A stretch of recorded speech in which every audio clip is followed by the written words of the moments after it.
Suratul A'la ini adalah surat yang paling disukai Nabi sallallahu alaihi wasallam. Karena hampir tiap malam Nabi sallallahu alaihi wasallam selalu membaca Suratul A'la. Bahkan juga Nabi sallallahu alaihi wasallam selalu membaca saat manusia berkumpul, seperti hari Jumat dan juga salatul Id. Dan itu disebutkan dalam sebuah hadis, kana yutiru bisabbihisma rabbikal a'la. Beliau setiap malam ketika salat witir, maka beliau selalu membaca sabbihisma rabbikal a'la, kemudian qul ya ayyuhal kafirun dan qul huwallahu ahad.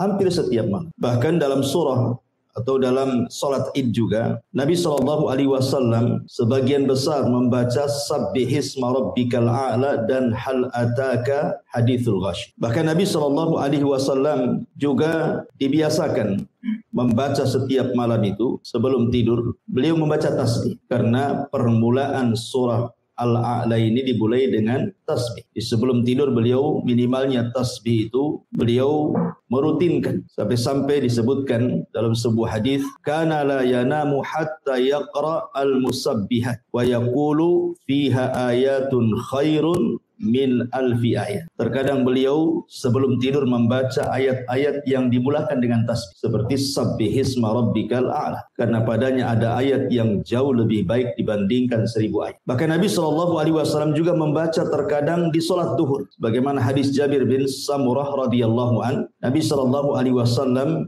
yaqra'u fi dhuhri sabbihisma rabbikal a'la rawahu Muslim. Terkadang beliau dalam salat duhur juga membaca sabbihisma rabbikal a'la. Hadis ini dikeluarkan Al-Imam Muslim. Bahkan Nabi SAW ketika marah kepada Mu'adz ketika dia mengimami kaumnya membaca Al-Baqarah, kemudian ada satu jemaahnya keluar karena tidak tahan dengan lamanya Mu'adz menjadi imam, kemudian Mu'adz menyalahkan makmumnya dan mengatakan engkau munafik. Kemudian sampailah kabar ini kepada Nabi SAW yang dimarahi Mu'adz dan mengatakan afattanu ya Mu'adz, apakah engkau akan membuat fitnah wahai Mu'adz? Aina kunta an sabbihisma rabbikal a'la wadduha wa idas sama'un fatar. Kenapa kau tidak membaca sabbihisma rabbikal a'la saja, ataupun wadduha, ataupun idas sama'un fatar? Menunjukkan bahwa Nabi SAW juga menganjurkan membaca sabbihisma rabbikal a'la di salat Isya, karena Mu'adz ketika itu salat Isya. Taib, dan banyak lagi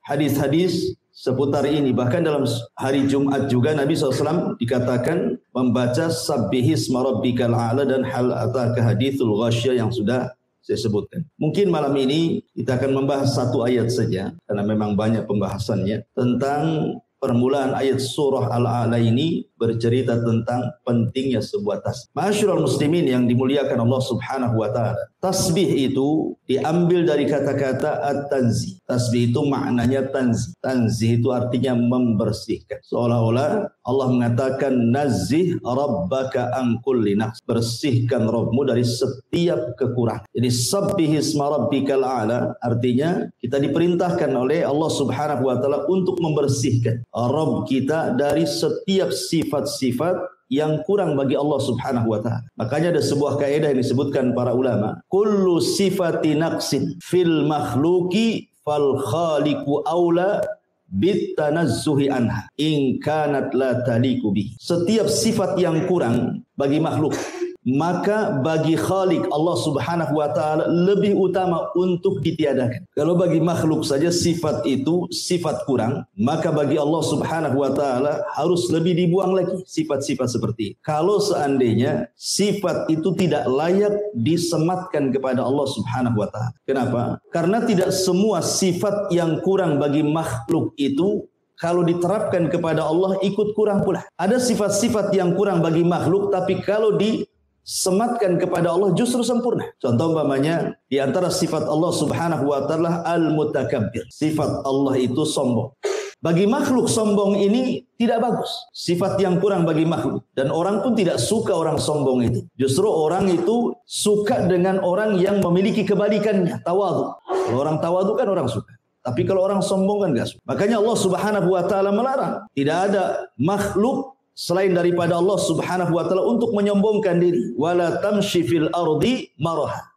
Janganlah kalian berjalan di muka bumi ini dengan kondisi sombong. Dan nanti pada hari kiamat orang-orang yang sombong di dunia itu akan dikecilkan badannya seperti seekor semut di tengah-tengah orang besar yang berjalan menuju Allah Subhanahu wa taala sehingga dia terseok-seok untuk menghindari kaki-kaki orang besar. Jadi ketika di dunia dia merasa besar, Allah kecilkan nanti pada hari kiamat. Makanya dahulu ada seorang ulama namanya Malik ibn Dinar rahimahullahu taala. Tiba-tiba di hadapannya lewat jenderal perang namanya Muhallib ibn Abi Safrah. Muhallib ibn Abi Safrah, seorang jenderal perang, ma'ruf, dikenal. Kata Malik ibn Dinar ini, karena cara jalannya Muhallib ini seolah-olah cara jalan orang yang sombong. Makanya kemudian ditegur. Ma hadza inna hadza misyatu yubghiduhu Allah. Apa-apaan kau berjalan ini? Jalan seperti itu tidak disukai oleh Allah Subhanahu wa taala. Muhallib ini karena merasa jenderal, yang ngomong kepada Malik ibn Dinar, "Ala ta'rifuni?" Kamu sembarang saja ngomong kepadaku seperti itu. Tidakkah kau tahu siapa aku? Gitu. Dia jenderal, satu ulama pula. Maka kata Malik ibn Dinar menasihati, bahkan aku tahu siapa dirimu dengan sebenar-benar pengenalan. Kemudian kata Muhallib mengatakan, lalu siapa aku ini? Dikiranya mungkin Malik ibn Dinar akan mengatakan, ya kau seorang jenderal, orang yang sangat dihormati dalam pasukanmu. Ternyata bukan itu kata-kata Malik ibn Dinar. Apa kata Malik ibn Dinar? Ya, aku tahu siapa kamu. Alasta antal ladzi awwaluka nutfatan nadhirah wa akhiruka jifatan qadhirah wa antal an tahmilu adharah. Bukankah engkau yang dulu terlahir dari air mani yang sangat hina dan kelak engkau ketika mati akan menjadi bangkai yang sangat busuk, dan sekarang engkau dalam badan membawa najis yang sangat kotor. Baru dia terdiam dan dia mengatakan, al-an araftani haqqal ma'rif. Oh, terima kasih, kau sudah mengingatkan aku siapa aku. Dari sini menunjukkan bahwa sombong itu tidak disukai Allah. Tapi kalau Allah sombong, itu sudah wajar. Sesuatu yang kurang bagi makhluk belum tentu kurang bagi Allah kalau sifat itu diletakkan kepada Allah. Tetapi secara kaidah umum, setiap sifat yang kurang bagi makhluk kalau diterapkan kepada Allah, maka lebih kurang lagi tidak boleh. Kecuali ada sifat-sifat yang terbalik tadi. Tapi yang jelas bahwa ketika Allah mengatakan sabbihisma rabbikal a'la, hendaklah kita mensucikan Rabbmu yang maha tinggi ini, maksudnya di sini tasbih di sinilah at-tanzih, membersihkan setiap sifat-sifat Allah ataupun perbuatan-perbuatan Allah dari sifat dan perbuatan yang tidak layak disematkan kepada Allah Subhanahu wa taala. Itulah makna tasbih. Baik, ma'asyiral muslimin yang dimuliakan Allah Subhanahu wa taala. Kalau kita bicara tentang tasbih ini banyak sekali faedahnya. Mungkin di antara kita ada yang belum tahu tentang keajaiban tasbih.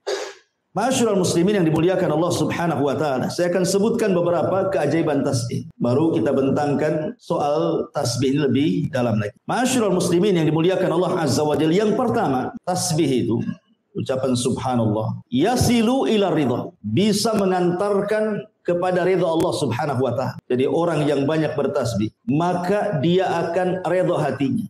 Apapun yang Allah Subhanahu wa taala ujikan kepada kita bukan hanya sekedar sabar, tapi dia bisa ridha. Karena tingkatan ridha itu tingkatan tertinggi dalam sabar. Sabar itu di bawahnya, ridha itu di atasnya. Seperti orang kena musibah, ada orang bisa sabar, tetapi belum tentu bisa ridha. Nampaknya sabar, tapi kalau disentuh keluar semua isi. Tapi kalau orang ridha, mau disentuh apapun, dia sudah mengatakan innalillahi wa inna ilaihi raji'un. Semua datang dari Allah. Kalau Allah menghendaki, ya semua akan kembali kepada Allah. Dia akan ridha. Lah tasbih itu yasilu ila ridallahi azza wa jalla, akan mengantarkan kepada keridhaan Allah Subhanahu wa taala. Ma'asyiral muslimin yang dimuliakan Allah Azza wa Jalla. Yang kedua, yu'inu 'ala sabri. Kata ulama, bisa menolong kita untuk bisa lebih sabar lagi dalam kehidupan. Makanya kenapa ketika Nabi SAW merasa sempit dadanya dengan perlakuan orang-orang Quraisy yang tidak mau menerima dakwahnya, apa kata Allah? Fasbir 'ala ma yaqulun fasabbih bihamdi rabbik. Apa kata Allah? Sabarlah terhadap apa yang mereka katakan kepada wahai Muhammad. Mereka mengatakan kau gila, mereka mengatakan kau penyihir, kau penyair, dan begitu seterusnya. Sabar saja, tidak perlu menjadikan sempit dada. Bagaimana cara melapangkannya? Fasabbih bihamdi rabbik, bertasbihlah dengan memuji nama Rabb. Dari sini menunjukkan bahwa Allah iringkan kalimat sabar dengan tasbih, menunjukkan bahwa sabar itu bisa diraih dengan tasbih. Ini Dua. Yang ketiga, secara umum tasbih itu adalah zikir kepada Allah Subhanahu wa taala. Akan tetapi ma'asyiral muslimin yang dimuliakan Allah Azza wa Jalla, ternyata kalau kita melihat tentang ayat perintah tentang zikir, tasbih ini disendirikan dari zikir. Seperti Allah mengatakan dalam surah Al-Ahzab ayat 42-43, "Ya ayyuhalladzina amanu dzkurullaha dzikran katsira wasabbihuhu bukratan wa asila." Wahai orang-orang yang beriman, perbanyaklah zikir kepada Allah dan perbanyaklah tasbih di pagi dan petang hari kalian. Bukankah ucapan tasbih itu bagian daripada zikir? Kenapa dikeluarkan? Seolah-olah di sini ada penyebutan zikrul khas ba'dal am.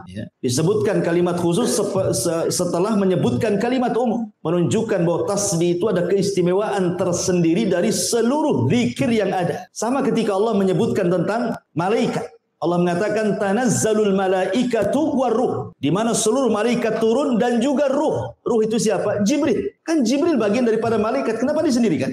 Menunjukkan bahwa Jibril ini bukan sembarang malaikat. Makanya dari sini ketika Allah keluarkan tasbih dari zikir, padahal dia bagian daripada zikir, menunjukkan bahwa tasbih ini bukan zikir biasa. Ketika kita mengucapkan subhanallah, subhanallah, subhanallah, ini bukan zikir biasa. Ini zikir yang spesial. Kalau zikir saja Allah mengatakan ala bi dzikrillahi tatmainnul qulub, bahwa dengan zikir kepada Allah itu tenang hatinya, maka tasbih itu bukan hanya menenangkan hati, sampai kepada melembutkan hati. Jadi hati kita akan lembut lagi. Bukan hanya tenang saja, lembut hati kita. Ini diantara faedah yang ketiga. Kemudian faedah yang keempat, bahwa tasbih juga termasuk maqasidut tauhid ataupun maqasidu ad-da'wati ilallah. Tujuan daripada dakwah kepada Allah, tujuan daripada tauhid terangkum dalam tasbih. Ketika Nabi Musa alaihi salatu wassalam, dia hendak berdakwah kepada Firaun dalam surah Toha. Kan Musa ini kan pelat ngomong. Dia tidak bisa ngomong fasih.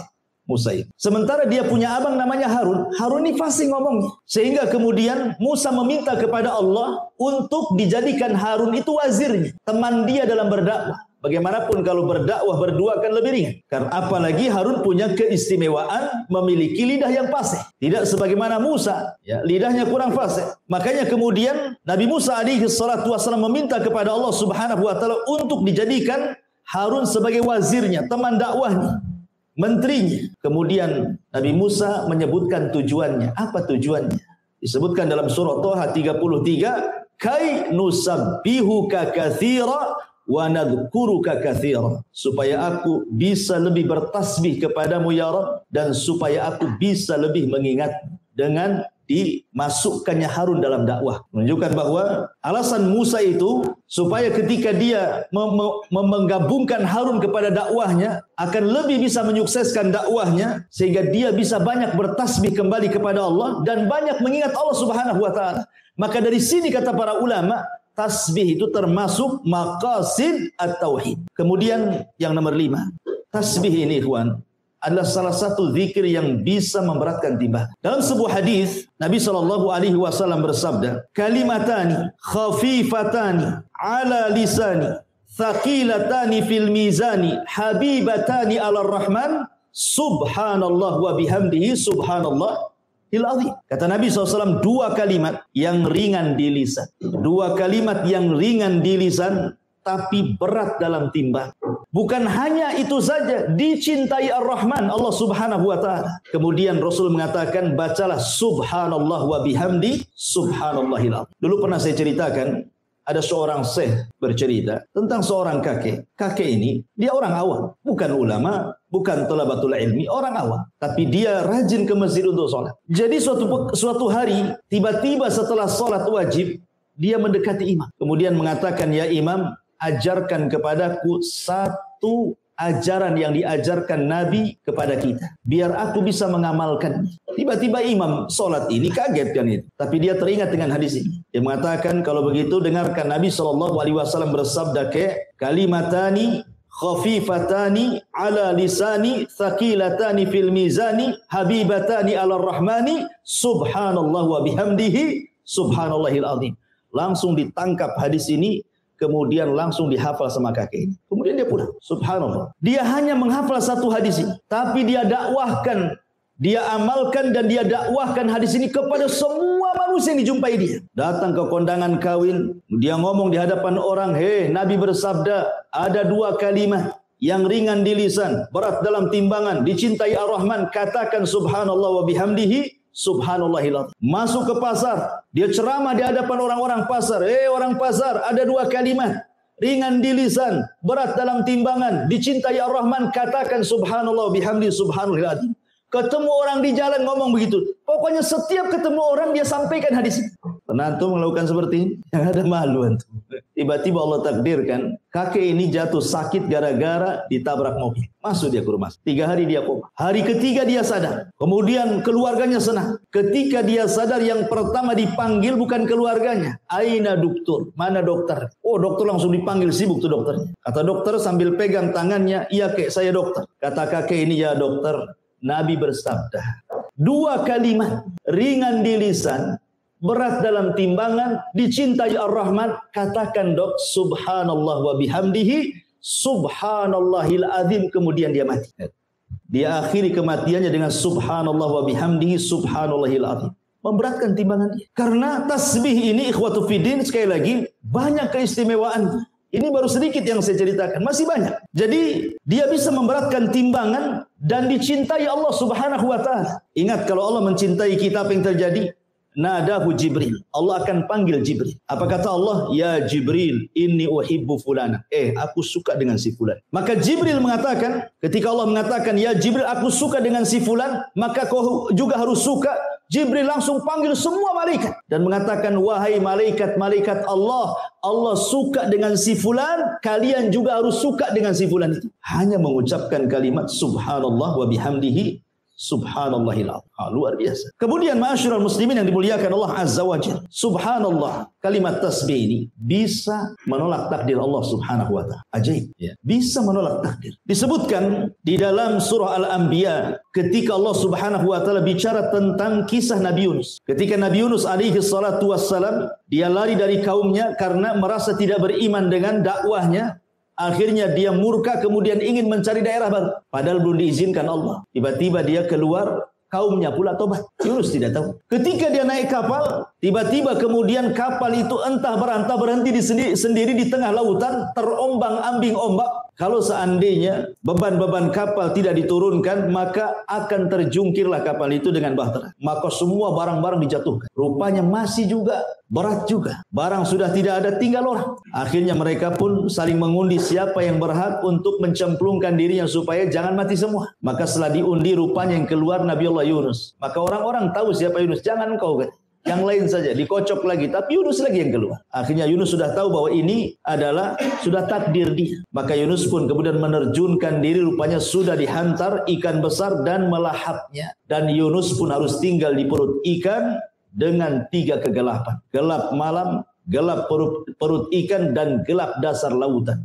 Harusnya secara takdir Yunus mati. Mana bisa orang hidup di perut bumi? Oksigen dari mana? Kita nyelam saja bisa mati. Apalagi dalam perut ikan. Di kegelapan malam, di dasar lautan pula. Siapa yang menjadikan Yunus selamat?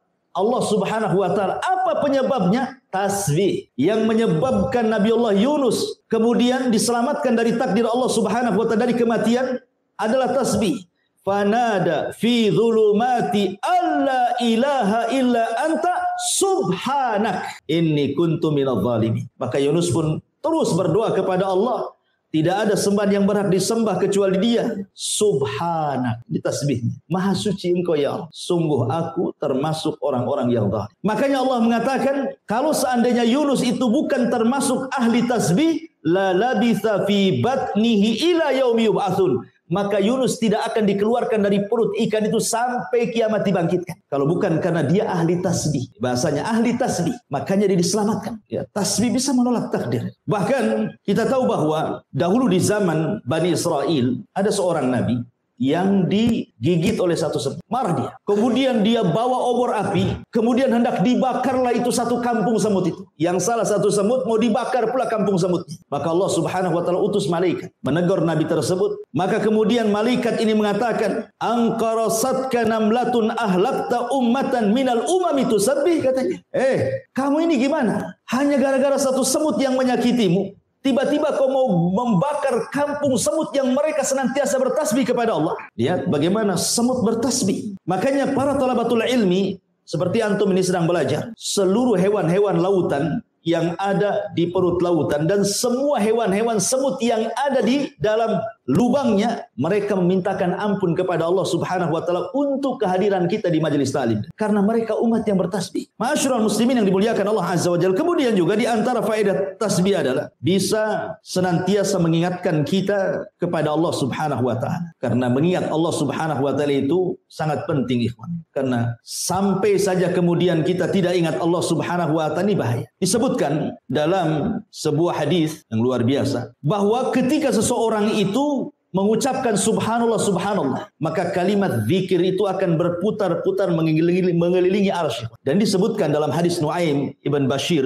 Rasulullah SAW bersabda, inna mimma tadhkuruna min jalalillahi at-tasbiha wa takbira wa tahlila wa tahmida, sesungguhnya kalimat-kalimat zikir yang kalian lafadkan dari keagungan Allah, baik berupa tasbih subhanallah, baik berupa takbir Allahu akbar, baik berupa tahlil la ilaha illallah, baik berupa tahmid alhamdulillah. Apa kata Nabi SAW? Tidaklah orang mengucapkan kalimat itu, tidaklah seseorang di antara kalian suka bila ada amalan-amalan yang senantiasa disebutkan di sisi Allah Subhanahu wa taala, maka kalimat tasbih, kemudian takbir, kemudian tahlil, kemudian tahmid, mereka akan berputar-putar haulal arsy lahunna zawi kadawawi nahli. Kata Nabi SAW, maka kalimat itu akan berputar-putar mengelilingi arsy Allah, dan kalimat-kalimat zikir tersebut mengeluarkan suara seperti suara lebah menyebut-nyebut nama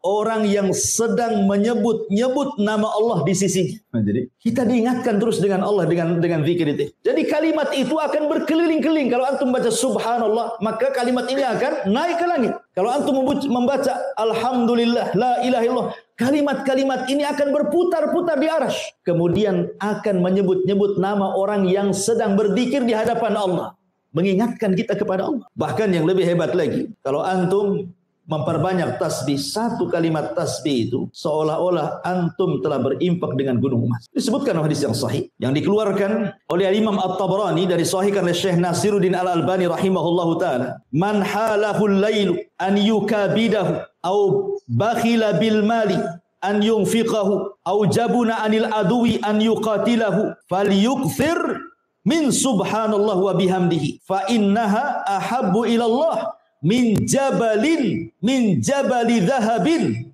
yunfikuhu fi sabilillahi azza wajalla. Lihat kata Rasul, siapa yang dicegah oleh istirahat malamnya sehingga dia tidak bisa sholat malam, atau kebakhilannya sehingga dia tidak mau berinfak, atau ketakutannya sehingga dia tidak mau berjihad perang, maka hendaklah perbanyak ucapkan subhanallah wa bihamdi. Maha suci Allah dan dengan segala pujian milik Allah, karena yang demikian itu lebih disukai Allah dari gunung emas yang engkau infakkan di jalan Allah. Kalau kita membaca subhanallah, subhanallah, kata Rasul, itu lebih baik daripada gunung emas yang kau infakkan di jalan Allah. Kalimat tasbih saja. Dan siapa juga yang punya gunung emas? Kalaupun antum dapat gunung emas, sudah rebutan. Taruhlah kemudian antum punya gunung emas, kemudian diinfakkan, itu tidak lebih baik dibandingkan antum memperbanyak tasbih. Bahkan tidak ada satupun doa orang yang memperbanyak tasbih kecuali dikabulkan. Di zaman Imam Ahmad ini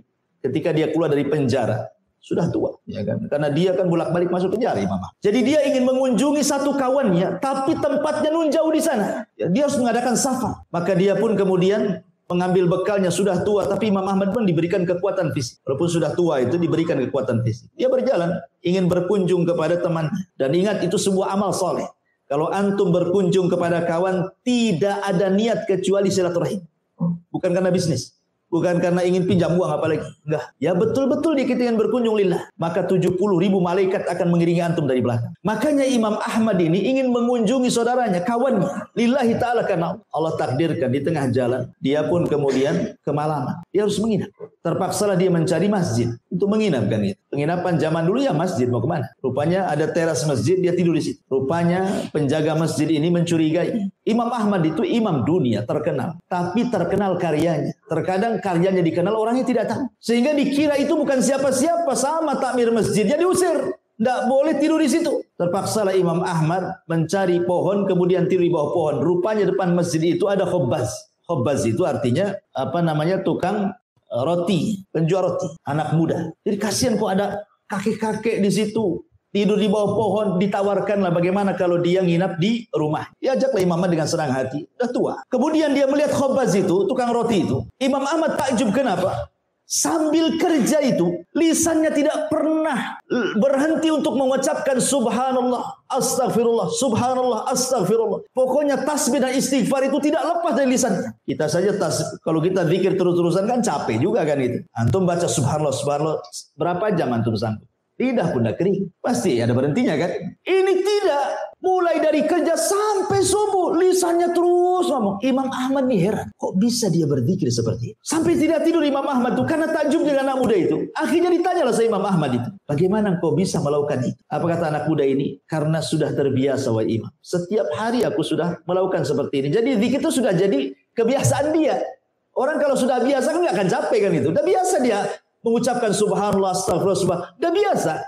Imam Ahmad mengatakan, anak muda kan tidak tahu kalau itu Imam Ahmad. Imam Ahmad mengatakan, apa barokah zikir dengan memperbanyak tasbih dan istighfar itu? Apa manfaatnya? Maka anak muda ini mengatakan, demi Allah, tidaklah aku berdoa kepada Allah Subhanahu wa taala kecuali diijabah, kecuali satu doa yang belum diijabah. Semua doa yang kupanjatkan semua dikabulkan Allah, kecuali satu, katanya. Imam Ahmad heran, apa yang satu itu? Maka anak muda ini mengatakan, begini wahai fulan, wahai bapak tua, sesungguhnya aku sangat mencintai seorang alim min ulama'i dunia. Dia sedang dipenjara sekarang. Aku sangat takjub dengan karya-karyanya. Aku ingin belajar kepadanya, tapi karena kesibukanku aku tidak bisa menjumpai dia. Jadi Imam Ahmad heran, siapa orang yang kau jadikan panutan itu sehingga kau menjadi ahli ibadah seperti ini kan? Anak muda ini mengatakan namanya Ahmad ibn Hanbal. Rupanya di situ Imam. Kata Imam, demi Allah, doamu sudah dikabulkan Allah Subhanahu wa taala. Aku adalah Ahmad ibn Hanbal. Itulah buah barokahnya dengan memperbanyak zikir kepada Allah kan. Cita-citanya dikabulkan oleh Allah Subhanahu wa taala. Jadi kalau antum punya cita-cita belum dikabulkan, perbanyak zikir, perbanyak tasbih, istighfar, tahlil, tahmid. Insya Allah, siapa yang ingat Allah, maka Allah ingat kita. Siapa yang lupa dengan Allah, Allah pun lupa dengan kita. Udzukurullaha yadhkurukum. Ingatlah Allah, Allah ingat kalian. Masyarul muslimin yang dimuliakan Allah Azza wa Jalla. Kemudian juga di antara faedah tasbih adalah mukaffiratul dzunub, bisa menggugurkan dosa. Kita ini setiap hari ikhwan, dengan adanya medsos di depan saya ini, setiap hari antum berdosa mata antum. Setiap hari. Entah berapa kali mata antum memandang aurat itu di handphone itu. Baik di YouTube, baik di IG, baik di Facebook kan gitu ya. Terkadang baik di TikTok. Nah, ada yang men-TikTok kan. Kita sering niatnya itu tujuannya mungkin dengar berita. Entah kenapa tiba-tiba nampak pula ada gambar-gambar sur gitu kan. Beritanya ditinggalkan, itu pula yang ditengok. Boleh jadi tidak ditengok tapi sekilas pandang. Itu dosa kecil. Tapi kalau setiap hari kan bisa besar. Karena tidak ada dosa kecil yang ditumpukan kecuali jadi besar.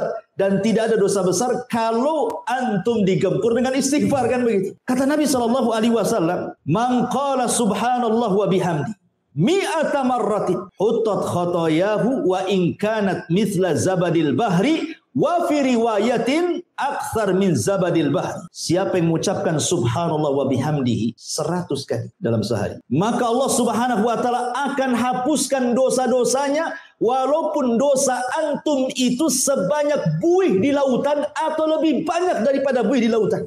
Berbiasa. Siapa yang bisa menghitung buih lautan? Tidak ada yang bisa menghitung buih lautan. Bahkan kata Rasul, lebih banyak daripada buih lautan. Seandainya dosa kita lebih banyak dari buih lautan, tetap diampuni. Tentu yang dimaksud di sini dosa-dosa kecil maksudnya. Bukan dosa-dosa besar, karena dosa besar harus dengan taubatan nasuha. Tapi kan setiap hari kita memandang aurat. Antum ke pasar, antum di jalan, lihat wanita-wanita itu. Kan nampak auratnya. Entah tertampak, entah keenakan nampak. Nah, macam-macam kan orang itu. Kalau tak cantik mungkin ya tertampak lah. Kalau cantik makin ditampak-tampak. Gitu ya kan. Betapa banyak dosa kita setiap hari, yang dari handphone, yang di dunia nyata, yang di pasar, yang di mall. Nah ini kan dosa kecil. Makanya Umar bin Khattab tadi saya sudah katakan, tidak ada dosa kecil, kalau dikumpulkan ya besar juga gitu maksudnya. Tapi itu bisa dihapuskan dengan memperbanyak tasbih. Subhanallah wa bihamdi. Subhanallah wa bihamdi. Ya. Masyarul muslimin yang dimuliakan Allah Subhanahu wa taala. Kemudian juga lebih daripada itu, bahwa tasbih ini sebab mendapatkan rizki Allah Subhanahu wa taala. Jadi orang akan mudah mendapatkan rizki Allah Subhanahu wa taala disebabkan dengan memperbanyak tasbih. Nabi Zakaria Mungkin sebagian antum sudah dengar ceritanya. Dia berdoa kepada Allah Subhanahu wa taala untuk meminta anak. Dia sudah tua, istrinya mandul. Ketika dia melihat Maryam dalam mihrabnya memperbanyak zikir kepada Allah Azza wa Jalla dan beribadah, kemudian tiba-tiba dapat karomah, ada makanan, maksudnya buah-buahan di musim dingin pula ada di musim panas, atau ada buah-buahan di musim panas pula ada di musim dingin. Kata Zakaria, kalau ini terjadi kepada Maryam, bukan mustahil Allah pun bisa memberikan keturunan kepada. Akhirnya kemudian Zakaria mulai meniru Maryam. Apa itu?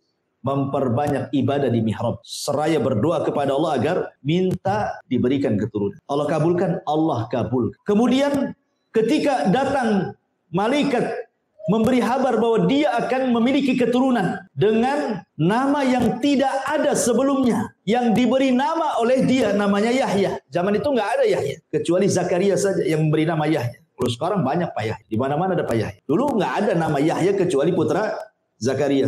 Kemudian Nabi Zakaria mengatakan, qala rabbi ij'alli ayat. Ya Rabb, sekarang berikan tanda-tandanya kalau memang aku akan punya turunan. Seperti apa tanda-tandanya? Maka Allah mengatakan, qala ayatuka alla tukalliman nas salasata ayyamin illa ramza. Tandanya kalau istrimu hamil, maka tiba-tiba kau akan bisu. Kau tidak akan bisa ngomong selama 3 hari. Kau hanya bisa mengisyaratkan dengan mata, dengan telinga, dengan dahi, dengan tulisan. Pokoknya kau akan susah ngomong. Kalau engkau kemudian merasa susah bicara dan itu selama 3 hari, itu istrimu lagi hamil. Itu tandanya. Kemudian di ujung ayat Allah katakan apa? Wadhkur rabbaka katsira wasabbih bil ashiyyi wal ibkar. Maka ingatlah terus Rabbmu dan banyak-banyaklah bertasbih di waktu pagi dan petang. Kata ulama tafsir, di antara sebab dikabulkannya Nabi Zakaria punya keturunan karena dia memperbanyak tasbih dan zikir. Ya, ini rizki, sesuatu yang mustahil bagi kita kan? Rupanya mungkin pula bagi Allah Subhanahu wa taala. Dengan apa? Ya tadi memperbanyak zikir, terutama tasbih. Dan itu juga dijelaskan dalam nasihat Nuh alaihi salatu wassalam. Suatu ketika Nuh sebelum wafat, itu kan mengumpulkan putra-putranya. Dikumpulkan putra-putranya. Kemudian Nuh mengatakan kepada anak-anaknya, aku wasiatkan kepada kalian dengan 4 perkara. Yang 2 kuperintahkan, yang 2 kularang. Adapun yang 2 kuperintahkan, jangan lupa dengan kalimat la ilaha illallah. Sebab kalau seandainya kalimat itu ditimbang di satu neraca, kemudian 7 lapis langit dan 7 lapis bumi ditimbang di neraca satunya, maka la ilaha illallah jauh lebih berat dibandingkan langit dan bumi. Ini satu. Kemudian yang kedua, kata Nuh alaihi salatu wassalam, yang pertama la ilaha illallah, kemudian menjelaskan tentang keutamaannya. Kemudian yang kedua, wa subhanallah wa bihamdi. Wasiat yang kedua kata Nuh, jangan lupa membaca subhanallah wa bihamdi. Apa faedahnya kata Nuh? Fa innaha salatu kulli syai'in wa biha yurzaqul khalqu. Kata Nuh alaihi salatu wassalam bahwa ucapan subhanallah wa bihamdi adalah doa setiap makhluk yang Allah ciptakan, dan dengan sebab itulah makhluk diberikan rezeki Allah. Dengan subhanallah wa bihamdi itu, sebab itulah Allah kasih rezeki. Karena tasbih ini ikhwan, semua bertasbih. Nanti saya akan sebutkan dalil-dalilnya. Malaikat bertasbih, lautan bertasbih, semut bertasbih, bahkan petir juga bertasbih. Semua yang diciptakan Allah itu semua bertasbih. Kita masih menjelaskan keutamanya dulu. Ma'asyiral muslimin yang dimuliakan Allah Subhanahu wa taala. Kemudian juga selain juga diberikan rezeki oleh Allah Subhanahu wa taala, tasbih itu bisa menghilangkan keperitan dunia. Siapa di antara kita yang tidak pernah terkena masalah? Pasti di antara kita banyak masalah. Ada yang karena hutang dia masalah kan itu. Ada yang karena keluarga, mungkin masalah dengan pasangan, mungkin masalah dengan anak-anak. Ya kan? Mungkin masalah di kantor, mungkin masalah di jalan. Masalah itu tidak akan ada hentinya. Selesai ini, datang yang lain. Karena memang dunia ini tempat ujian. Tetapi bagaimana solusinya supaya kita keluar daripada masalah itu? Maka diantaranya adalah dengan cara bertasbih kepada Allah Subhanahu wa taala. Tadi saya jelaskan dalilnya. Ketika Nabi SAW ditimpa masalah yang luar biasa dari kaumnya, walaqad na'lamu annaka yadiku sadruka bima yaqulun, kata Allah, fasabbih bihamdi rabbika wa kun minas sajidin. Dan sungguh kami tahu dadamu menyempit wahai Muhammad karena ucapan orang-orang kafir itu. Tetapi perbanyak tasbih dengan memuji Rabbmu dan teruslah kau sujud kepada Allah. Perintah yang pertama kepada Rasul sebelum disuruh untuk memperbanyak sujud apa? Tasbih dulu kan. Suruh memperbanyak tasbih supaya lapang dadamu. Apa yang diucapkan mereka itu nanti akan menjadi sebuah kelapangan. Terkadang kan ada orang yang mungkin disakiti orang dengan ucapannya itu dendamnya 7 turunan. Ada orang itu kan begitu, disakiti, digibah, difitnah, sudah kayaknya dunia ini kelam begini. Tetapi supaya kita dikeluarkan dari itu, perbanyak tasbih. Ini salah satu manfaat tasbih. Makanya kata Abdurrahman As-Sa'di dalam kitabnya Tafsir As-Sa'di, ketika beliau memberikan catatan kepada ayat ini, apa kata beliau? Aktsir min dzikrillah wa tasbihihi wa tahmidihi was salati fa inna dzalika yuwassi'u sadra. Perbanyak oleh kamu zikir kepada Allah, kemudian bertasbih, bertahmid dan salat, dan itu bisa melapangkan dada kita. Ma'asyiral muslimin yang dimuliakan Allah Azza wa Jalla. Kemudian juga tasbih ini adalah ucapan yang paling dicintai Allah Subhanahu wa taala. Tasbih ini adalah ucapan yang paling dicintai Allah Subhanahu wa taala. Disebutkan dalam hadis Abi Dzar radhiyallahu an. Nabi sallallahu alaihi wasallam pernah ditanya, "Ayyul kalami afdal?" Rasul, kalimat yang paling afdal itu apa? Yang diucapkan manusia. Maka Nabi SAW mengatakan, Inna ahabbal kalam ilallah subhanallah wa bihamdi. Sesungguhnya tidak ada ucapan yang lebih dicintai Allah melebihi antum mengucapkan subhanallah wa bihamdi. Itu ucapan yang paling dicintai Allah Subhanahu wa ta'ala. Ikhwan, orang kalau cinta itu pasti dengan memperbanyak penyebutannya kan. Kalau antum cinta istri, nggak akan disebut tuh istri tetangga. Nggak akan disebut. Yang disebut ya istri antum saja karena antum cinta. Kalau ada antum berdua ngomong sama kawan bertiga, kemudian memuji istrinya, pasti antum, enggak, istri saya lebih pandai karena cinta. Artinya orang cinta itu man ahabba syai'an aktsara dzikrah. Siapa yang mencintai sesuatu pasti akan memperbanyak untuk menyebut-nyebut sesuatu itu. Karena di mata orang yang sedang jatuh cinta tidak ada orang lain kecuali dia. Ingat kisah Laila Majnun, ya kan? Yang sudah saya ceritakan. Jadi ada seorang wanita namanya Laila, wanita cantik, jatuh cinta dengan si Majnun. Majnun ini namanya Majnun, gila. Saking cintanya jadi gila. Dia hendak melamar, ditolak, diusir. Akhirnya dia pergi ke hutan. Sampai di hutan kelaparan. Kemudian dia berburu kijang, menjangan. Dipanah sama dia. Kemudian kena pula kakinya, robohlah kijang itu. Kemudian didekati, ketika mau diambil pisau dan mau digorok, ditatap pula mata kijang itu. Kata dia, subhanallah, mata kijang kok sama dengan mata Laila. Dilepas kijang itu. Itulah makanya Majnun itu. Lihat, orang cinta itu bisa jadi gila, lapar padahal dia. Bisa loh dilepas. Makanya sejak itulah disebut Majnun. Makanya ada Laila Majnun. Itulah Majnun, gila itu. Udah lapar-lapar, kena pula dilepas gara-gara mata kijang yang mirip dengan mata Laila. Orang cinta kayak gitu, ikhwan. Mabok dia. Ma'asyiral muslimin yang dimuliakan Allah Azza wa Jalla. Jadi kalau orang cinta dengan Allah, maka perbanyak zikir dengan Allah. Dan tidak ada kalimat yang paling dicintai Allah kecuali subhanallah wa bihamdi, kata Rasulullah. Inna ahabbal kalam ilallahi subhanallah wa bihamdi, kata. Sesungguhnya tidak ada kalimat yang paling dicintai Allah kecuali subhanallah wa bihamdi. Ma'asyiral muslimin yang dimuliakan Allah Subhanahu wa taala. Kemudian juga di antara keistimewaan tasbih adalah tasbih ini adalah kalimat yang khairun minad dunya wa ma fiha. Seandainya dunia yang banyak macam-macamnya ini, ada rumahnya, ada gedungnya, ada tanahnya, ada perhiasannya, itu dibandingkan dengan tasbih, maka dunia itu tidak ada apa-apa. Nabi SAW mengatakan dalam sebuah hadis yang diriwayatkan oleh Abi Hurairah radhiyallahu anhu dari Nabi SAW, seandainya la an aqula subhanallah wa bihamdi, seandainya aku mengucapkan subhanallah walhamdulillah wala ilaha illallah Allahu akbar, kata Rasul, seandainya aku katakan subhanallah walhamdulillah wala ilaha illallah Allahu akbar, ahabbu ilayya mimma tala'at alaihi syamsu, lebih baik bagiku dibandingkan cahaya matahari. Cahaya matahari ini cahaya yang bisa mengelilingi bumi, kawan. Kalau tidak ada matahari, apa gunanya dunia? Gelap. Ya kan? Untuk apa dunia itu? PLN mana yang bisa kemudian menerangi bumi 24 jam kalau tidak ada matahari? Artinya di sini kinayah bahwa ucapan tasbih itu lebih baik dibandingkan dunia dan isi. Karena Rasul mengibaratkan lebih baik dibandingkan matahari terbit dari mulai terbit sampai terbenam. Kemudian juga di antara keutamaan tasbih adalah tasbih itu simatu ahlil iman. Itu ciri orang yang beriman kepada Allah Subhanahu wa taala, sebagaimana disebutkan dalam surah Nur ayat 36-37. Fi buyutin adinallah anturfa wa yudhkar fiha ismuhu yusabbihu lahu fiha bil ghudwi wal asar. Di rumah-rumah yang Allah izinkan untuk diangkat, maksudnya di masjid-masjid, diizinkan oleh Allah untuk diangkat namanya. Kemudian disebut-sebut namanya dengan cara zikir, yusabbihu lahu fiha bil ghudwi wal asar. Maka orang-orang yang beriman senantiasa mereka bertasbih di pagi dan petang hari mereka. Menunjukkan bahwa tasbih, orang yang mempunyai tasbih itu bagian daripada simatu ahlil iman, ciri orang yang beriman kepada Allah Azza wa Jalla. Ma'asyiral muslimin yang dimuliakan Allah Azza wa Jalla, termasuk juga di antara keutamaannya adalah kasbu hasanatin katsiratin fi awqatin yasiratin.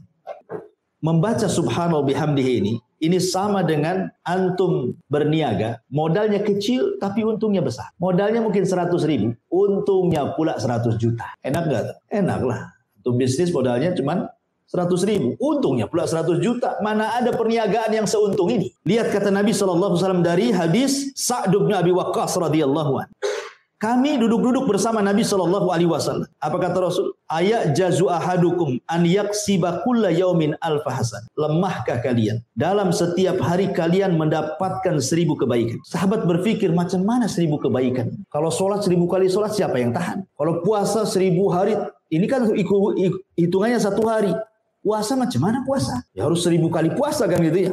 Jadi pandangan para sahabat seolah-olah harus banyak ibadah untuk mendapatkan 1000 kebaikan itu. Kemudian sahabat ini bertanya, bagaimana caranya dalam 1 hari kita mendapatkan 1000 kebaikan itu? Maka Nabi SAW mengatakan, yusabbih mi'ata tasbihat fayuktab lahu alfa hasan. Cukup engkau bertasbih 100 kali, maka dicatat di sisi Allah 1000 kebaikan. Bayangkan bandingannya. Kita cuma 100 kali, tapi balasannya 1000. Ibaratnya saya contohkan tadi, antum modalnya 100.000, dapatnya pula juta-juta kan begitu. Ini menunjukkan juga keutamaan apa? Membaca subhanallah wa bihamdihi, tasbih kepada Allah. Dan yang terakhir, bahwa kalau ingin menanam tanaman di sorga, kita ingin nanam sekarang ya di sorga, apa bisa-bisa. Dengan cara apa? Kata Nabi SAW, man qala subhanallah wa bihamdi ghurisat lahu bihi nakhlatun fil jannah. Barang siapa yang mengucap 1 kali saja subhanallah wa bihamdi, itu antum sudah menanam 1 pokok kurma di surga. Padahal pokok kurma ini antum punya 1 saja di samping rumah berbuah, viralnya luar biasa, ya kan? Boleh jadi antum pagar, siapa yang nengok suruh bayar. Itu ya kan? Ya. Itu 1 pokok kurma berbuah lagi. Ini kurma surga, jangan dibandingkan dengan kurma dunia. Jadi kalau kita ingin bercocok ladang di surga itu, perbanyak zikir. Karena itu girasnya. Cara menanamnya itu dengan cara zikir. Kita akan diberikan tanaman macam-macam tuh ya, di surga kelak. Dan semua bermanfaat bagi kita. Ma'asyiral muslimin yang dimuliakan Allah Azza wa Jalla, ini di antara keutamaan tasbih. Tasbih ini juga diajarkan oleh Nabi SAW dalam beberapa tempat yang harus kita baca. Seperti contohnya dalam solat saja. Dalam iftitah solat itu ada juga lafaz yang diajarkan Nabi SAW, subhanakallahumma wa bihamdika wa tabarakasmuka wa ta'ala jadduka wa la ilaha ghairuka. Itu salah satu juga doa iftitah kan. Selain Allahumma ba'id baini wa baina khotoyaya kan. Wajjahtu wajhalil ladzi fataras samawati wal ardh, atau yang lainnya. Lah salah satunya adalah subhanakallahumma wa bihamdika wa tabarakasmuka wa ta'ala jadduka wa la ilaha ghairuka. Di sini Allah memulai, Rasul mengajarkan dengan membacakan 1 tasbih di permulaannya. Subhanakallahumma, maha suci engkau ya Allah. Kemudian juga dibaca ketika inda qiraati ayatin fiha tanzihullah. Bahkan disunahkan kalau ada orang membaca Al-Quran, umpamanya sabbihisma rabbikal a'la ini ya. Ada orang baca di samping kita sabbihisma rabbikal a'la, maka Rasul menyunahkan apa? Subhanallah. Jadi kalau ada orang baca di samping kita, baca Quran ya, pas yang dibaca itu ayat tasbih, nah, kita juga menjawab dengan subhan, masuk ya. Kemudian juga tasbih juga digunakan dalam sholat itu ketika kesalahan imam. Apabila imam salah kan, nah, maka bagi laki-laki membaca tasbih, bagi perempuan cukup dengan tepukan tangan seperti ini, ya kan? Tapi kalau laki-laki subhanallah. Kemudian juga ruku dan sujud jelas. Dalam ruku subhana rabbiyal azim, dalam sujud subhana rabbiyal a'la.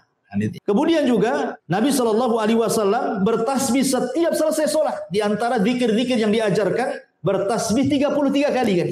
Bertahmid 33 kali, Kemudian takbir 33 kali digenapkan dengan la ilaha jadi 100. Jadi tasbih juga dibaca dalam rangka zikir setelah sholat. Kemudian juga tasbih kita baca ketika kita mendengar suara petir. Kalau ada kilat, ada petir, hujan lebat gitu ya. Kemudian nampak kilat, kemudian ada petir yang menyambar gitu, menggelegar, maka disunahkan membaca apa? Subhanallah. Kemudian juga ketika takjub, ya, ketika takjub juga sama. Ketika takjub antum melihat pamannya ada antum jalan kemana gitu, nengok pemandangan kok indah sekali, maka antum disunahkan mengucapkan subhanallah. Kemudian juga ketika ditunjukkan kepadanya azamatullah, keagungan Allah Subhanahu wa taala.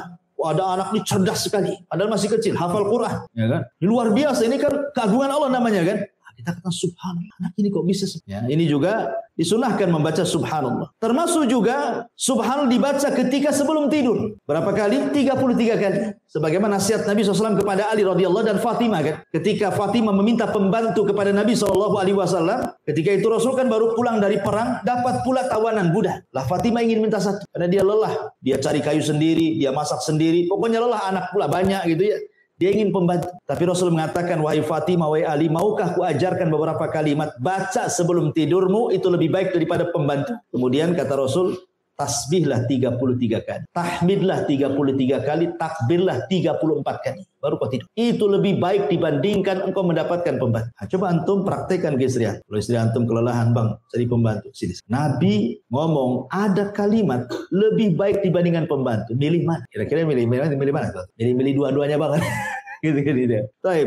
Kemudian juga disunahkan ketika intibah minan naum. Ketika seseorang terbangun dari tidur juga disunahkan membaca subhanallah. Kemudian juga disebutkan juga ketika al-istiwa ala al-markub. Antum naik di atas kendaraan, antum baca subhanallah. Bahkan ketika antum berjalan di kendaraan, kalau menanjak antum disuruh takbir Allahu Akbar. Ya. Kalau nurun disuruh tasbih subhanallah. Semua maha suci Allah Subhanahu wa taala. Termasuk juga indal kusuf, indal qarab ya, ketika salat gerhana, ketika sedang banyak kesulitan, tadi sudah saya jelaskan, termasuk juga selesainya majelis ta'lim. Apa doanya? Subhanakallahumma bihamdika asyhadu an la ilaha illa anta astaghfiruka wa atubu ilaik. Wassalamualaikum warahmatullahi wabarakatuh. Enggak, belum selesai. Ya. Jadi intinya bahwa itu juga termasuk disuruh tasbih. Ya. Setelah antum baca majelis tasbih. Justru dengan tasbih itu, karena kita tidak tahu, mungkin kalau antum begini kan tidak aktif ya, pasif saja ngomong. Tapi kalau antum berkumpul di luar, ngobrol di warung, ya berempat berlima gitu, kan saut-sautan. Terkadang kan ada kumpul itu dalam rangka rapat, dalam rangka main-main saja, dalam rangka kumpul-kumpul. Terkadang adalah kalimat-kalimat itu yang menyinggung. Kita tidak tahu, entah ketika ngobrol itu tahu gibain orang, ya, tahu-tahu menghina orang. Makanya supaya antum keluar dari majelis itu tidak punya dosa, itulah ada namanya kafaratul majlis. Maka disebut kafarah itu untuk menghilangkan dosa di majelis itu. Karena kalau orang sudah bermajelis itu macam-macam omongannya di situ kan. Entah tidak sadar ngomongin orang, menghina orang, entah yang di situ pula tersinggung kan. Maka sebelum pergi baca ya kafaratul majlis supaya keluar itu sebagaimana masuk yang tidak punya dosa. Jangan pula masuk tak punya dosa, keluar pula banyak dosa gitu maksud. Makanya ada namanya kafaratul majlis. Lah kafaratul majlis itu salah satu kandungannya adalah tasbih. Karena dimulai dengan tasbih itu.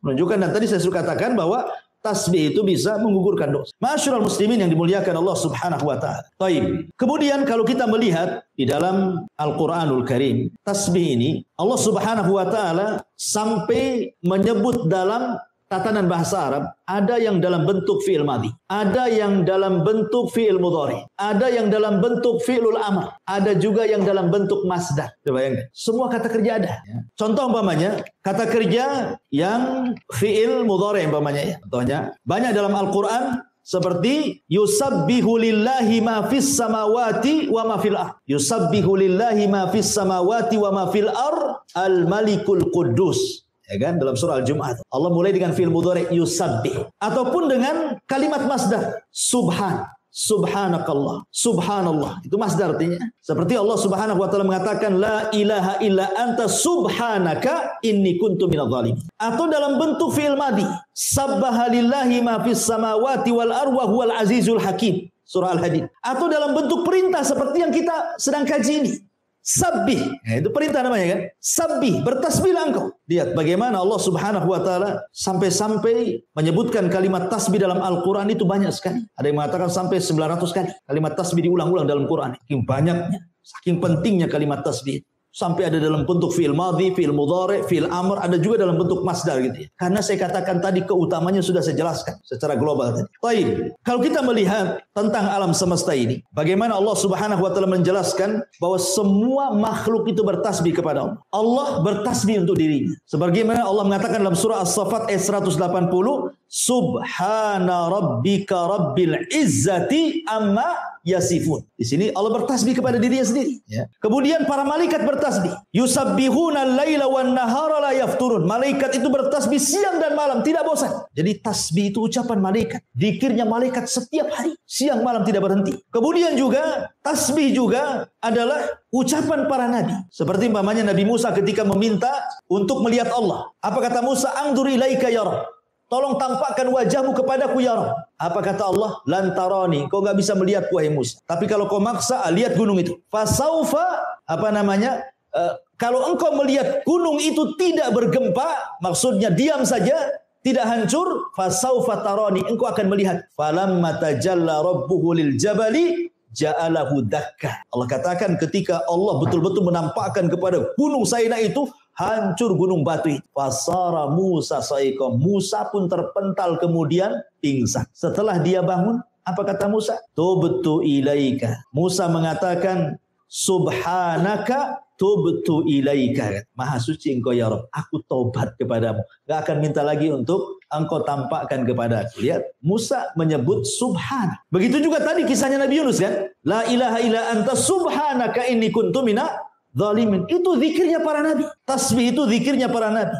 Zikirnya para rasul. Termasuk juga gunung-gunung. Termasuk juga binatang-binatang, burung-burung. Semua bertasbih kepada Allah. Dan itu Allah mengatakan, wasakharna ma'a Daud al-jibala yusabbihna wat-tayra. Dan kami tundukkan kepada Daud gunung-gunung yang bertasbih dan juga burung-burung yang bertasbih. Kemudian juga Allah Subhanahu wa taala menjelaskan tentang tasbihnya ar-ra'du. Petir kilat itu bertasbih. Wa yusabbihu ar-ra'du bihamdi. Dan petir itu bertasbih kepada Allah dengan senantiasa memujinya. Bahkan penduduk sorga juga bertasbih. Da'wahum fiha subhanakallahumma. Ini penduduk surga mengatakan subhanakallahumma, bertasbih. Termasuk juga semua yang diciptakan Allah bertasbih. Dan itu Allah mengatakan sabbaha lillahi ma fis samawati wa ma fil ard. Semua yang ada di langit, semua yang ada di bumi bertasbih. Kalau orang senantiasa bertasbih, ikhwan, orang itu tidak mungkin melakukan kemaksiatan. Bumi yang kita pijak bertasbih. Kita pula di atas bumi bertasbih. Jadi kalau seandainya Allah perdengarkan nih semua makhluk itu, ayam sedang bertasbih, kemudian kodok sedang bertasbih, kambing bertasbih, peliharaan antum lah kucing-kucing itu bertasbih, maka antum akan dengar suara mereka membacakan subhanallah. Kalau diperdengarkan itu. Karena secara umum Allah Subhanahu wa taala mengatakan wa im min kulli syai'in illa yusabbihuna bihamdi walakin la tafqahuna tasbihahum. Segala sesuatu itu bertasbih, tapi kau tak paham tasbih mereka, kata Allah. Jadi semua makhluk ini bertasbih, menunjukkan bahwa tasbih ini luar biasa. Baik, kita masuk pada pembahasan. Ini tadi mukadimah, ya, tapi kita sudah ngantuk. ini pembahasannya di sini. Ya. Jadi kalimat tasbih itu, apa yang ditasbih, apa yang ditanzi, apa yang dibersihkan sebenarnya? Membersihkan Allah dari apa? Sehingga demikian hebatnya kalimat tasbih itu. Apa yang dibersihkan dari Allah Subhanahu wa taala? Pertama, secara bahasa tasbih itu diambil dari as-sabhu. Sabhu itu antum pernah dengar bahasa as-sibah. Kalau orang berenang dalam bahasa Arab disebut sibahah. Itu renang. Jadi sabhu itu artinya taharrak, gerak. Kalau disebut sabbaha fil ma artinya dia sedang renang. Kalau sabbaha fil hawa artinya dia sedang terbang. Kalau sabbaha fil ardi artinya dia sedang masya, berjalan. Jadi sabbaha itu artinya gerak, bergerak. Ketika lisan kita bergerak-gerak dan isinya adalah tanzihulillah, berusaha membersihkan Allah dari setiap sifat-sifat yang kurang, berarti kita sedang bertasbih, ya, menggerakkan kalimat subhanallah, subhanallah, subhanallah, begitu maksud. Dan membersihkan Allah itu dari 4 perkara. Kenapa kita harus bertasbih? Karena ada 4 perkara yang harus kita bersihkan dari Allah. Pertama, membersihkan zat. Kita bersihkan Allah secara zatnya dari setiap sifat yang tidak layak untuk disematkan kepada Allah. Dari setiap sifat yang tidak layak disematkan kepada Allah, maka kita bersihkan. Ini satu. Yang kedua, kita bersihkan baik secara zatnya, yaitu zatnya ya. Kemudian yang kedua sifatnya. Kemudian yang ketiga nama-namanya. Dari apa? Jangan sampai kita memberi nama yang bukan nama Allah. Nanti kalau antum berdoa nggak akan dikabulkan. Seperti antum mau perlu dengan saya. Nama saya kan Abu Humairah. Antum panggil pula Abu Hurairah. Abu Hurairah. Saya nggak akan nengok. Nama saya bukan Abu Hurairah. Nama saya Abu Humairah. Kan itu. Itu manusia kalau dipanggil bukan namanya aja nggak nengok. Sekarang antum manggil-manggil Allah. Antum salah manggil. Maka ini akan bermasalah. Karena nama-nama Allah itu tauqifiyah. Ikhwan terima jadi. Nama Allah itu sudah baku. Yang 99 nama itu sudah baku. Bukan berarti kemudian cuma 99 nama. Ini yang kita ketahui 99 nama itu. Nama Allah itu banyak. Hanya Allah yang tahu. Tetapi nama Allah itu baku sifatnya. Tidak bisa dirubah. Ya. Tidak bisa dirubah. Sehingga ketika baku dan tidak bisa dirubah, berarti jangan salah sebut. Gitu maksud. Kalau antum salah sebut, nanti salah manggil. Kalau antum salah manggil, nggak akan dikabulkan doanya. Maka bersihkan nama-nama Allah dari salah sebut dari namanya. Makanya penting itu menghafal Asmaul Husna. Supaya jangan salah sebut. Ya kan? Kemudian yang keempat, kita bersihkan dari perbuatannya. Berarti ada 4. Kita membersihkan Allah dari zatnya. Jangan sampai disamakan dengan berhala-berhala selain daripada Allah. Yang kita lihat berhala-berhala selain daripada Allah itu karena mereka bisa dilihat. Akhirnya bisa berkomentar kan. Ada orang nih nyembah berhala dari batu kemudian dipahat. Karena nampak oleh kita. Terkadang adalah komentar dari kita itu. Matanya agak ini pahatannya kurang bagus. Mesti kan ada kritikan kan. Kalau nampak kan. Wujud berhalanya itu nampak pasti banyak kritikan. Lah Allah itu tidak bisa dilihat. Makanya tidak bisa dikritik. Bagaimana cara mengkritiknya? Barang itu kalau kita mau mensifati itu ada 3 caranya. 1, antum pernah lihat. Umpamanya ini botol. Ya, ini botol. Ana katakan, antum tahu nggak botol itu seperti apa? Karena antum pernah melihat. Tahu botol kayak gini. Karena pernah melihat. Atau ada kembarannya. Ini ada kembarannya nih. Memang yang aslinya saya tidak tahu. Tapi KW-nya saya pernah lihat. Mungkin bentuknya kurang lebih. Atau tidak pernah melihat. Tidak ada KW-nya. Tapi dapat kabar dari orang yang pernah melihat. Sekarang kita terapkan dengan Allah. Ya kan? Siapa yang pernah melihat Allah? Tidak ada. Berarti tidak bisa kita terima. Kemudian ada nggak orang yang pernah melihat kembarannya Allah? Mustahil Allah punya kembar. Bagaimana caranya? Paling tinggi yang ketiga. Kita mengenal Allah dari orang yang Allah utus sebagai nabinya yang diberitahu tentang sifat dan nama-namanya. Rasulullah. Hanya itulah kabar tentang Allah dari Rasulullah. Makanya ketika kita bicara tentang nama dan sifat bagi Allah, tetapkan nama itu sebagaimana yang Allah tetapkan dalam Al-Quran atau sebagaimana yang Rasul tetapkan dalam hadis. Begitu juga sifat-sifatnya. Dengan tidak mentashbih menyerupakan. Dengan tidak mentakib membagaimanakan. Dengan tidak mentaktil menghapus dan begitu seterusnya. Itulah akidah ahli sunnah.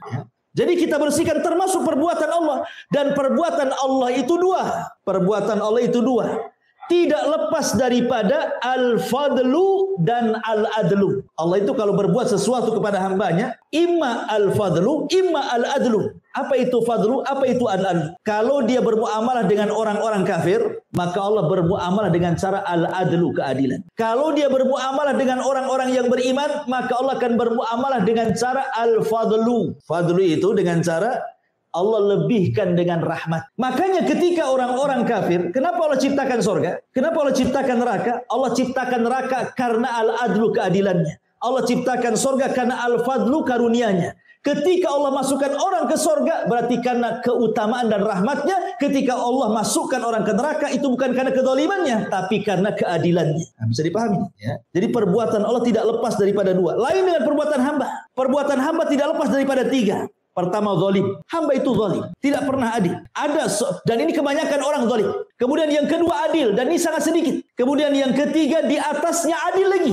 Yang disebut dengan al-fadl tadi. Dan itu sangat sedikit. Tapi Allah cuma 2 ketika bermuamalah dengan kita. Imma bermuamalah dengan keadilannya. Imma bermuamalah dengan kita dengan rahmat dan karunia-Nya. Ya, itulah Allah ciptakan surga dan neraka. Ma'asyiral muslimin yang dimuliakan Allah Subhanahu wa taala. Taib. Di sini Allah mengatakan sabbihisma rabbikal a'la. Sucikanlah nama Rabbmu al-a'la yang maha tinggi. Al-a'la ini sifat daripada Rabb. Dan kalimat Rabb sendiri itu kalimat khususiyah daripada kalimat rububiyah. Jadi kalau disebut Rabb artinya kita bicara tentang perbuatan Allah yang khusus bagi Allah. Seperti Allah menciptakan, Allah mengatur, Allah menguasai dan begitu seterusnya. Ya. Makanya kalimat Ar-Rabb tidak boleh dipanggil kepada makhluk.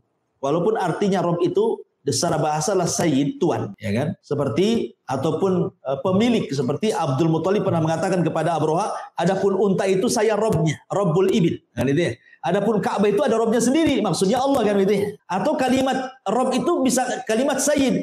Rasul mengatakan tidak boleh kita ngomong, pamannya ada budak dengan tuannya. Kemudian kita katakan kepada budaknya ini, berilah makan kepada Rabbmu. Enggak boleh. Walaupun secara bahasa itu adalah sama makna sayyid, tapi katakanlah berilah makan kepada sayyidmu atau kepada maulamu gitu. Jangan dikatakan Rabbmu. Karena Rabb itu khususnya bagi Allah Subhanahu wa taala kecuali diidhafahkan. Ya, Rabbul Ibil, Rabbul Bait dan begitu seterusnya. Itu bahasa Arabnya. Kemudian Al-A'la tentu yang maha tinggi. Kalimat yang maha tinggi ini, ikhwan. Dan ini kita tetapkan bahwa Allah Subhanahu wa taala itu ulu di atas ketinggian. Lalu apa yang dimaksud ketinggian itu? Maksudnya yang pertama, Allah Maha Tinggi itu maha tinggi secara zat wal makanah. Secara zatnya Allah itu di atas ketinggian. Ar-Rahman 'alal arsis tawa. Allah itu di atas ketinggian. Yang kedua, tinggi di sini maksudnya tinggi al-qadar, kemuliaannya. Maksudnya kemuliaan ini tidak ada yang semisal dengan Allah Subhanahu wa taala. Laisa kamitsli syai'un wa huwas samiul basir. Kemudian yang ketiga, tinggi qaharnya. Apa qahar itu? Tidak ada yang dapat mengalahkan Allah. Semua bergerak dengan izin Allah. Kemudian yang terakhir, ya, tinggi nama dan sifatnya. Tidak ada yang lebih tinggi dibandingkan sifat-sifat Allah dan nama-namanya. Disinilah kemudian kita tinggikan Allah Subhanahu Rabbiyal A'la. Makanya kenapa ketika kita membaca A'la ini dalam posisi kita rendah. Serendah-rendahnya orang ketika sholat dalam posisi apa? Sujud.